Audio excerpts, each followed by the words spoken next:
નમસ્તે મિત્રો, મારા રંગીલા ભાલની રસોઈમાં તમારું સ્વાગત છે। આજે આપણે બનાવીશું ફક્ત 10 મિનિટમાં તૈયાર થઈ જાય એવું વાળો માટે સ્પેશિયલ શાક। જો વિડીયો પસંદ આવે તો વિડીયોને એક લાઈક કરી દેજો, ચેનલ પર નવા હોય તો ચેનલને સબસ્ક્રાઈબ કરી દેજો અને કમેન્ટ કરીને જરૂરથી જણાવજો કે તમને મારો વિડીયો કેવો લાગ્યો।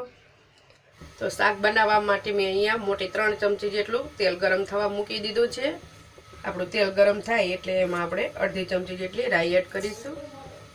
આપણે રાઈ ફૂટી જાય એટલે એમાં અડધી ચમચી જીરું એડ કરીશું, ચપટી હિંગ એડ કરીશું અને 1 ચમચી લસણ અને મરચાંની પેસ્ટ એડ કરીશું અને તેલમાં આપણે એને સરસ રીતે સાંતળી લઈશું।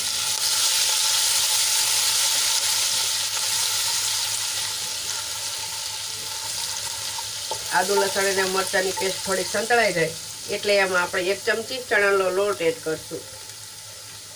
લોટ એડ કરવાથી આપણી ગ્રેવી જાડી બનશે।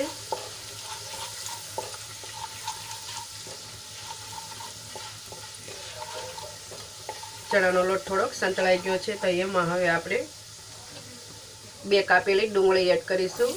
અહીંયા ડુંગળી મેં ઝીણી કટ કરી લીધી છે, એ એડ કરી દઈશું। ડુંગળીને આપણે ગુલાબી રંગની થાય ત્યાં સુધી સાંતળી લેવાની છે।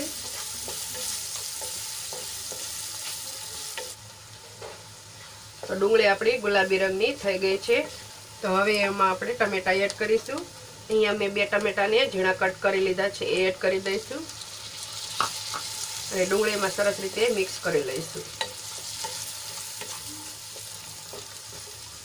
હવે ડુંગળીમાં મિક્સ કર્યા બાદ આપણે એને ઢાંકીને ચડવા દઈશું। જ્યાં સુધી આપણે ટમેટા સોફ્ટ ન થઈ જાય ત્યાં સુધી એને ચડવા દેવાનું।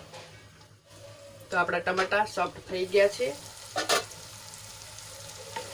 તો હવે એમાં આપણે મસાલા એડ કરીશું।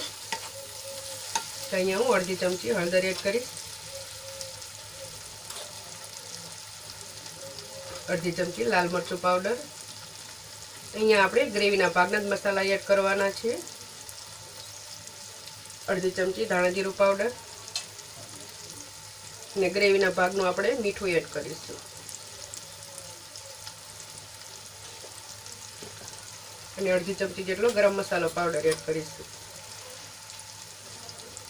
એ બધા મસાલા સરસ રીતે મિક્સ કરી લઈશું।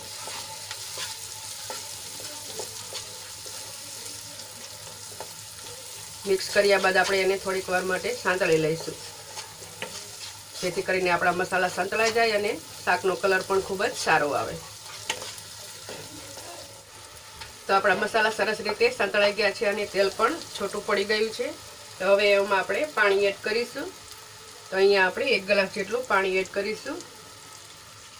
અહીંયા તમને જેટલી ગ્રેવી પસંદ હોય એ પ્રમાણે તમારે પાણી લઈ લેવાનું।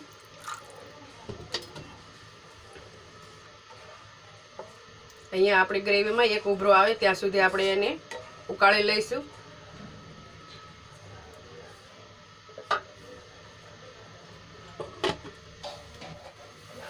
તો આપણે ગ્રેવીમાં ઉભરો આવી ગયો છે તો હવે એમાં આપણે 1 વાટકી તીખું ચવાણું ઉમેરશું। ખાટું મીઠું ચવાણું લીધું છે મેં અહીંયા, એ આપણે એડ કરી દઈશું।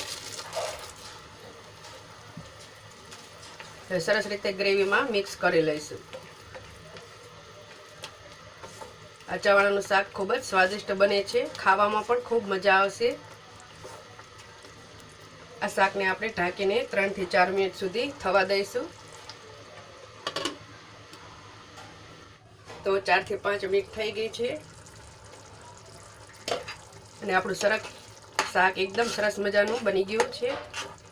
ગ્રેવી પણ એકદમ સરસ મજાની ઘાટી બની ગઈ છે।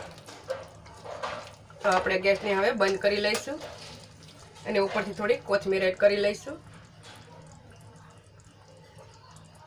તો આપણું સરસ મજાનું ખાટું મીઠું ચવાણાનું શાક બનીને તૈયાર છે। તો હવે આપણે એક ડીશમાં લઈ લઈશું।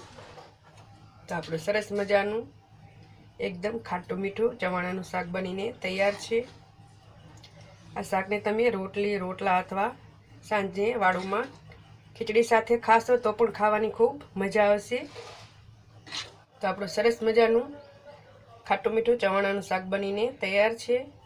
જો વિડીયો પસંદ આવ્યો હોય તો વિડીયોને એક લાઇક કરી દેજો। ચેનલ પર નવા હોય તો ચેનલને સબસ્ક્રાઈબ કરી દેજો અને કમેન્ટ કરીને જરૂરથી જણાવજો કે તમને મારો વિડીયો કેવો લાગ્યો।